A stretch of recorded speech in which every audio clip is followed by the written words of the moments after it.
May nakita akong bag mga loves. Oh. Ang ganda nito. Yan, oh. Mahal nga lang. Ito, oh. Actually, ano yan, flowers. Tinapon ko yung flowers. Then, meron isang corn, mais. And tinikman ko naman kanina. Kumuha ko ng isa. Matamis naman siya.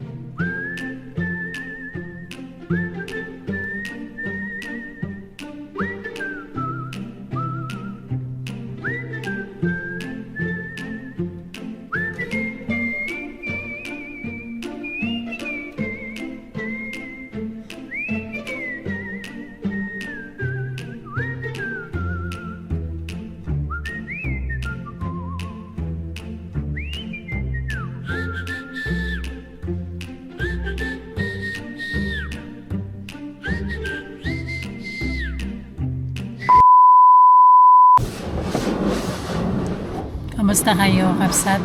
Nasa labas kami ngayon. Punta kami ng Garden Centrum para bumili ng something dun sa aming terrarium.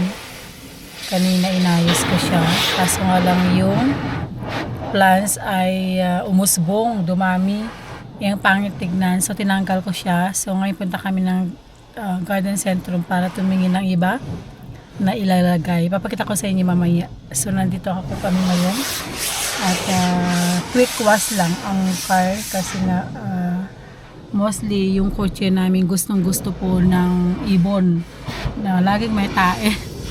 Pero this time hindi naman masyado kasi mostly hindi naman everyday. So every weekend iniinis namin to. Yan yung mister ko. So yun, and see you mamaya. May nakita akong bag mga loves. Oh. Ang ganda. 40% na lang. Go, I'm going to follow you. I only... Ito, maganda to.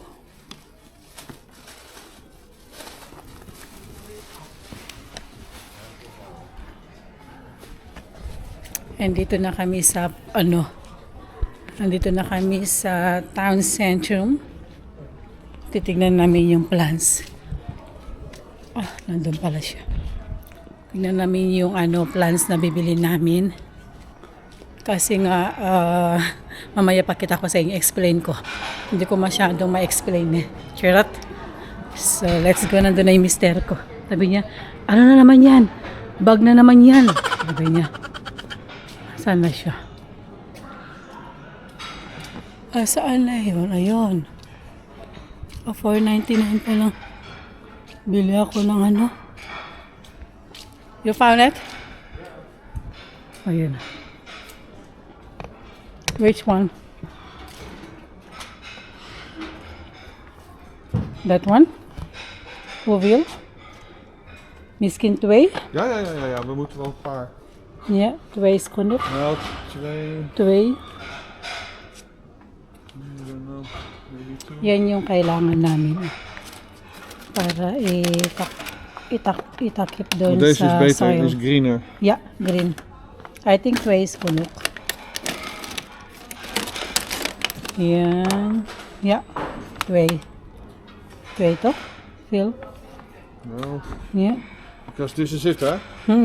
So this is the only patch. Oh, okay.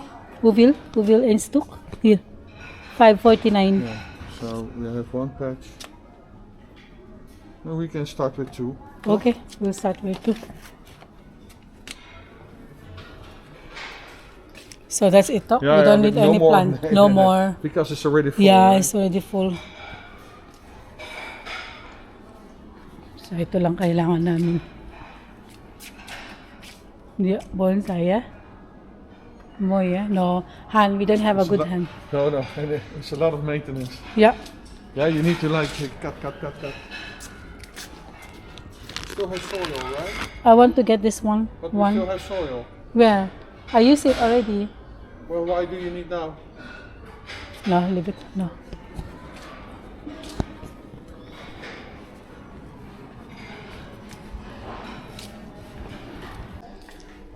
Ang ganda ng mga vase nila, mga loves. Oh. Yan ang ganda nito. Yan, oh. Mahal nga lang.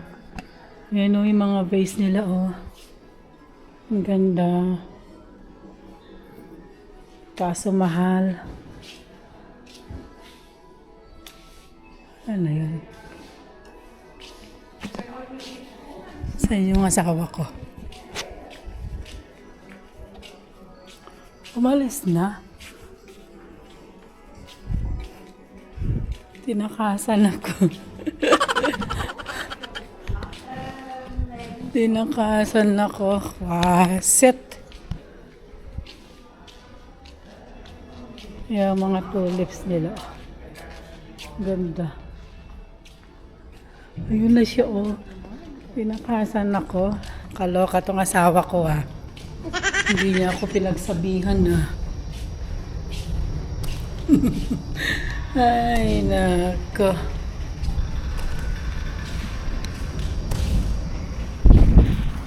Ayun na siya, oh. Hindi niya ako pinagsabihan na umalis na. Kwasit. So, uwi na kami. Sino lang may sa bahay, okay? Katya, I'm looking at you. Kwasit. I'm looking at you. I asked you to the lady. What? Where's my husband? Where's my husband? Are we here for your stupid blogs or 2,000 years later. Ito na po yung terrarium. And ang nangyari kasi dito, meron siyang isang plants na nag-grow. As in talagang nag-grow. Tapos yung mga ibang plants, natakpan na siya. So, tinanggal ko lahat. Then, sabi ko sa mister ko, dahil free ako ng morning, mamaya pa yung pasok ko, sabi ko, halika, punta tayo sa garden centrum. Then, bumili kami na yung parang grass, yan naman, no, na pino. Sorry ha kung tama ba yung pagkasabi. Para siyang grass, para siyang dahon. Para ilagay ko dun sa soil at magandang tignan. And mamaya, papakita ko sa inyo mamaya kung ano yung kinalabasan. For this time, ay organize ko muna. Medyo mahirap. Pangalawang terrarium na namin to. Yung isa ay maliit yung butas. So, ang hirap po tanggalin kung may namatay na plants. So, ang ginawa ko, binigay ko na sa iba. And super ganda nun. Malaking terrarium yun. So, and then napansin ko nung inopen ko siya. Kasi ang terrarium po, dapat hindi yan ino-open. At nakasarado yan. Nakasarado. Hindi mo na kailangan diligan, whatever, ganun. So, nangyari, siyempre first time namin. And lagi ko siyang binubuksan and minsan kasi yung moist ng tubig sa loob ay minsan madumi. Lagi ko siya nililisan, so ayaw pala ng ganun kasi sensitive pala ng ganun. So ang nangyari, yung mga ibang plants na matay, so ang pangit na niyang tignan. So sabi ko sa mister ko ay either itapon namin o ipamigay ko. So may nag-ano naman, pinost ko sa Facebook. May kumuha naman kasi yung kumuha po is mahilig din siya sa mga ganitong klase ng plants and terrarium. Then nag-PM nga yung babae na super ang ganda na daw ngayon. Anyway, yun po medyo mahirap nga lang siya, kailangan matyaga. Nagkamali pa ako nito, no? Sabi ng mister ko, hindi ko daw pwedeng takpan lahat. The spray of the bottom for the plant? Yeah, to make wet first, because feel het is dry, hè? Feel. So the plant spray, toch? You have, toch? To make a little bit wet. I think you have it downstairs. No, because I buy new. No, we don't have it anymore. Jawel, toch? I throw away. No, maybe in the here.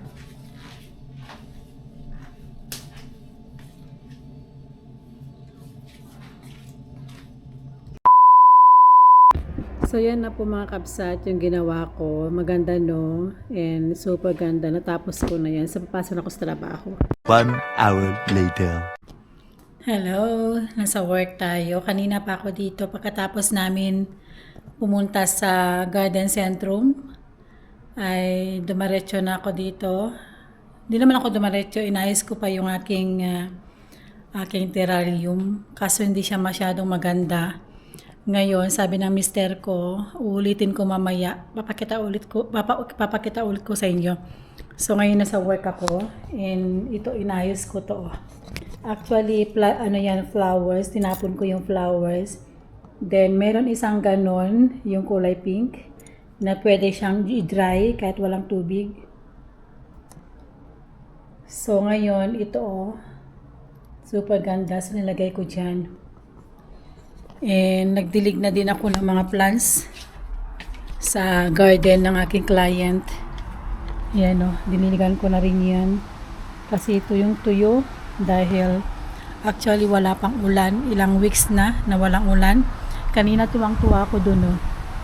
May naliligo ako kanina. May naliligo dyan kanina yung mga bata. And wala na sila kasi malamig. Hindi masyadong mainit today. So ngayon, i-check ko yung aking nilalabahan kasi naglaba ako ng ayun. Malapit na matapos. Naglaba ako ng rug. Ganito, ginamit yan ng anak ng client ko. Kaso nga lang, sa taas kasi, pag naliligo yun, bahang-baha. So, basang-basa. And itutupi ko lang yan, paplantyahin ko. Kasi, yung client kong lalaki, alis siya bukas, pupunta ng US. Then yung client ko na babae, umalis na last week. Nagbakasyon na kasi namayapa yung kanyang tatay. Actually, umalis na siya ng July. Bumalik kasi namayapa yung kanyang father. Kalilibing lang niya last week. After 2 days, umalis na ulit. So, balik nila ng 27 kasi kasal yung pamangkin niya. Aalis na naman siya ng September. Balik na niya is October na. So, sana all na lang. Anyway, tapusin ko lang yung ginagawa ko.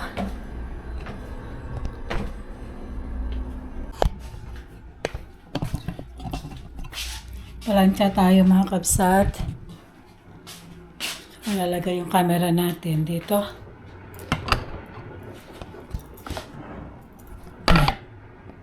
Palansya tayo. Malapit na tayo matapos. So, dyan lang kayo ha.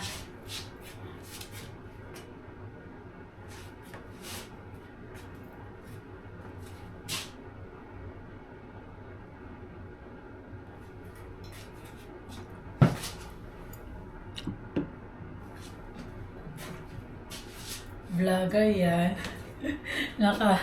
Naka-on yung camera ko. Ay, yung phone ko. Tapos dito rin.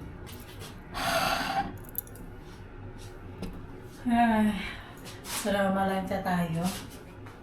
Malapit na tayo matapos. Diyan lang kayo.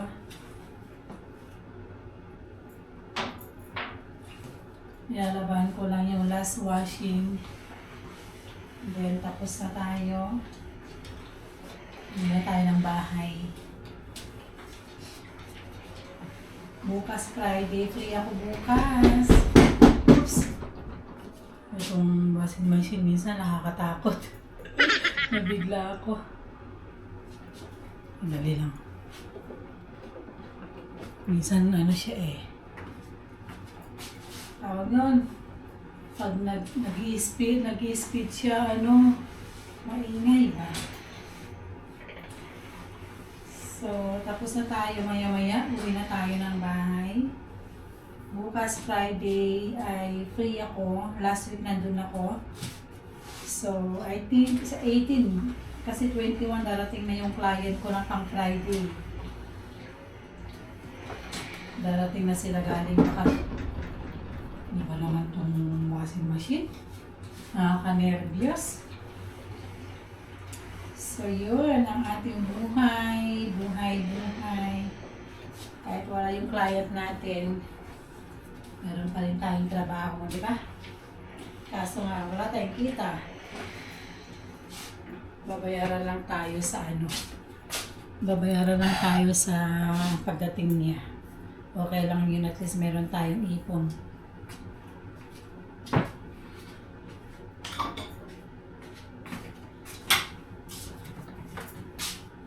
So, yun ang buhay natin mga kapsat. At parating na din yung mga ibang nagbakasyon. Kasi pasukan na ngayong September ng mga bata. Sa Pilipinas, ang closing dyan is April, May, di ba? Dito naman is July, August. Tapos ang pasukan naman dito is September, first week na September. So, then, Berna. Christmas na naman. Magdadalawang taon na tayo sa ating Facebook. And ang aking YouTube magsa 7 years na.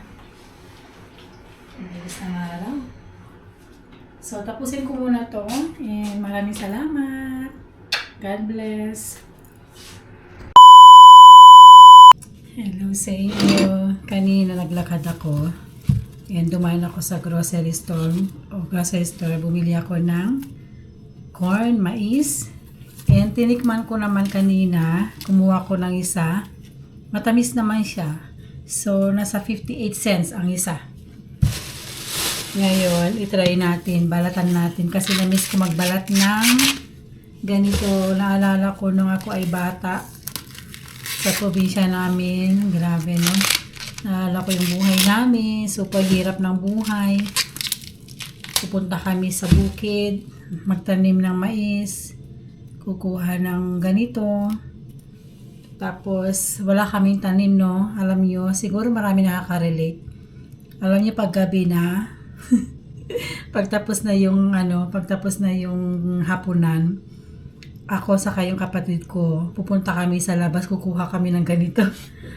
Kukuha kami ng 5 o 6. Yun ang merienda namin. Sino nakaka-relate yan? Ginawa nyo ba yan? Ito po siya. 58 cents ang isa. So, magkano sa Pinas? Mga 40 pesos? 40 pesos ang isa. Pero nag-discount siya. Dati siyang 70 pesos. Yan. So, na-experience ko magbalat, no? Ito. Tapos, ilintayin tayo. Pang merienda.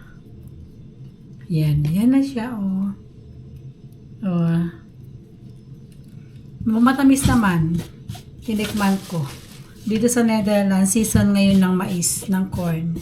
Kasi nakikita ko yan sa farm. Ayan. So, mamaya ko na itong lutuin. Ito yung aking merienda mamayang gabi. Binalatan ko lang. Na-miss ko lang yung buhay noon na happy na kami pag meron kaming ganyan. Minsan wala kaming kanin. Ito lang, sapat na. Happy na kami noon. Kaya ang sarap balikan. Ang sarap balikan ng nakaraan nung mahirap na mahirap ang buhay. So yun lang ito. Mamaya ay lutuin natin mamaya.